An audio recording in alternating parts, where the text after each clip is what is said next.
आज हम पढ़ने वाले हैं क्लास 9th चैप्टर फर्स्ट, जिसका नाम है आकार। भारत, आकार और स्थिति। मतलब आज हम भारत की आकार, मतलब वो किस प्रकार का आकार है और उसकी स्थिति कहाँ पर है, इस बारे में हम इस चैप्टर में पढ़ेंगे। ओके। उन देशों का नाम बताइए जो क्षेत्रफल से भारत से बड़े। मतलब हमें ऐसे देश बताने हैं जो क्षेत्रफल की दृष्टि से भारत से बड़े। तो ऐसे कौन कौन से देश है? तो पहला है रूस, फिर है कनाडा, तीसरा है संयुक्त राज्य अमेरिका, चीन, ब्राज़ील और ऑस्ट्रेलिया। ये जो है ये क्या है? क्षेत्रफल की दृष्टि से भारत से बड़े देश है। ओके। अब हमारा क्वेश्चन है, भारत के किन किन राज्यों से कर्क रेखा गुजरती है? नाम बताइए। ऐसे कौन से देश है, ऐसे कौन से राज्य हैं जहाँ से कर्क रेखा जो है वो गुजरती है? तो कहाँ से गुजरती है? गुजरात, राजस्थान, मध्य प्रदेश, छत्तीसगढ़, झारखंड, पश्चिम बंगाल, त्रिपुरा, मिजोरम से होकर गुजरती है। ठीक है, मतलब टोटल 9 राज्य हैं जहाँ से क्या होती है? कर्क रेखा जो है वो गुजरती है। मतलब यहाँ से होती हुई कर्क रेखा जाती है। ठीक है। अब हमारा अगला क्वेश्चन है, भारत की तटीय रेखा कितनी लंबी है? इसके 2 लाभों का उल्लेख कीजिए। मतलब हमें बताना है कि भारत की जो तट रेखा है वो कितनी लंबी है और इससे हमें क्या क्या लाभ होता है। ओके। तो भारत की जो तट रेखा है उसकी लंबाई कितनी है?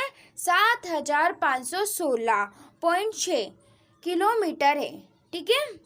अब इसका लाभ क्या है? तो इसका लाभ क्या हुआ, जब हमारे पास तट रेखा थी तो हमने क्या किया, वहाँ पर बहुत सारे महत्वपूर्ण बंदरगाह जो है हमने स्थापित किए। ठीक है। और जब बंदरगाह स्थापित हुए तो हम क्या कर पाए?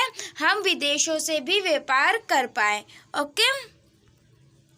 उसके बाद हमारा सेकंड पॉइंट है मत्स्य उद्योग, यानी मछली से जो भी उद्योग चलते हैं हम उसको भी विकसित करने में सहायता मिली। ठीक है। और जब ये हुआ तो इससे क्या हुआ, इस उद्योग से हजारों जो मछुआरे हैं उन्हें क्या मिला? रोजगार मिला। ठीक है। हमारा नेक्स्ट क्वेश्चन है, भारत के विभिन्न देशों से संपर्क के कारण किन किन चीज़ों का आदान प्रदान होता है? मतलब भारत की जो मित्रता है वो बहुत सारे देशों से, और उन देशों से मित्रता होने के कारण हम कौन सी चीज़ उनसे खरीदते हैं और कौन सी चीज़ उन्हें बेचते हैं, हमें ये बताना है। ठीक है। तो पहले हम बताएंगे कि भारत से कौन कौन सी चीज़ें विदेशों में जाती है। तो भारत से वस्तुओं के साथ साथ विचार भी जाते हैं। विचार, ठीक है, यहाँ के रामायण, फिर उसके बाद पंचतंत्र की कहानी, मतलब ये कहानी वगैरह भी यही भारत से दूसरे देशों में जाती है, विदेशों में जाती है। उसके बाद है भारतीय अंक एवं दशमलव प्रणाली। आपको पता होगा कि सबसे पहले जो शून्य है वो भारत से ही गया था। ठीक है, पहले भारत ने इसकी खोज की थी, उसके बाद ही ये दूसरे देशों में पहुंचा। ओके। उसके बाद है मसाले तथा कपड़ा। मलमल का जो कपड़ा है ये सब भी क्या होता है? भारत से ही विदेशों में जाता है, क्योंकि भारत के जो मसाले हैं वो बहुत अच्छे होते हैं। उसके बाद आता है कि विदेशों से भारत में कौन कौन सी चीज़ें आती हैं। ओके। तो यूनानी जो कला है वो भारत में आई है।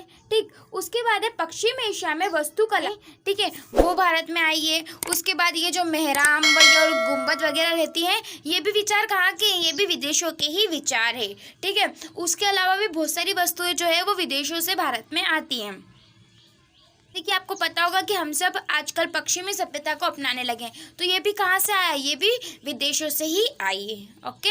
आई होप आपको पूरा क्वेश्चन अच्छे से समझ में आया हो। अब नेक्स्ट क्वेश्चन है, हिंद महासागर में भारत की केंद्रीय स्थितियों का किस प्रकार से लाभ प्राप्त होता है? मतलब इसका मतलब है कि हिंद जो महासागर है वहाँ पर भारत की जो स्थिति है उसी से किस प्रकार का लाभ मिलता है, हमें ये बताना है। ओके। तो हम हमारा आंसर देखते हैं। तो क्या लाभ होता है? हिंद महासागर से कोई भी देश ऐसा नहीं है जिसकी तट रेखा क्या है? इतनी लंबी है जितनी कि भारत की है। उसके बाद बाकी जो देश है, यूरोप हो गया, पश्चिमी एशिया हो गया, पूर्वी एशिया हो गया, ये क्या है? ये सब समुद्र मार्ग से व्यापार करते हैं, तो इनको कहाँ से होकर जाना पड़ता है? भारत से होकर ही गुजरना पड़ता है, जिससे कि क्या होता है? भारत को लाभ होता है। क्यों? क्योंकि सभी देश भारत की तट रेखा से होकर गुजरते हैं, और इन सभी लाभों से जुड़ने के कारण ही भारत के नाम पर ही हिंद महासागर का नाम क्या पड़ा?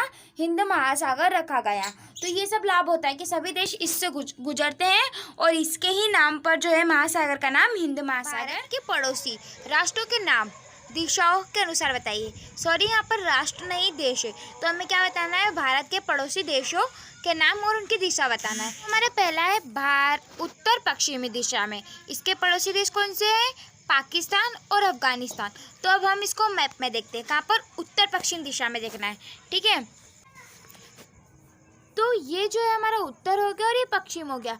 तो उत्तर पश्चिम मतलब इसके बीच की जो देश है हमें वो देखना है।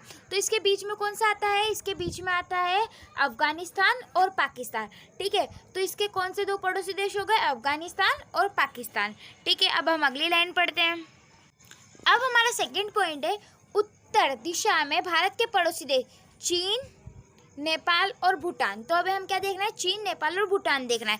तो अब हम इसे मैप में देखेंगे। अब ये हो गया हमारा उत्तर। तो अब उत्तर में कौन कौन से देश आ रहे हैं, तो ये हो गया चीन, ये हो गया नेपाल और ये हो गया भूटान, ठीक है। तो ये उत्तर में हमने हमारे 3 देश देख लिए, ओके। अब हमारा अब हम हमारी नेक्स्ट लाइन को पढ़ते हैं। अब है पूर्व में म्यांमार और बांग्लादेश। पूर्व में क्या है, म्यांमार और बांग्लादेश। दक्षिण में क्या है, दक्षिण में श्रीलंका और मालदीव। तो हमें 4 देश देखना है, एक पूर्व में और 2 पूर्व में और 2 दक्षिण में, ठीक है। हमारा जो पूर्व है वो आ रहा है यहाँ पर।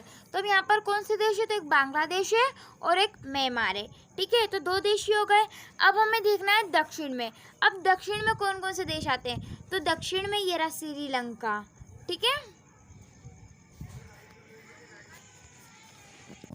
आई होप आपको ये वाला क्वेश्चन अच्छे से समझ में आएगा और हमने इसे एक एक लाइन करके एक एक मैप में पढ़ा है, ताकि आपको समझ में आ जाए कि ये कहाँ कहाँ है। तो उत्तर पश्चिम में कौन से देश है, पाकिस्तान और अफगानिस्तान। उत्तर दिशा में नेपाल, भूटान और चीन। पूर्व में है म्यांमार और बांग्लादेश और दक्षिण में है श्रीलंका और मालदीव, ठीक है, ओके। आई होप आपको फर्स्ट चैप्टर अच्छे से समझ में आया। अब हम जो सेकंड चैप्टर है उसकी जो वीडियो है वो हम सेकंड पार्ट में देखेंगे, ठीक है।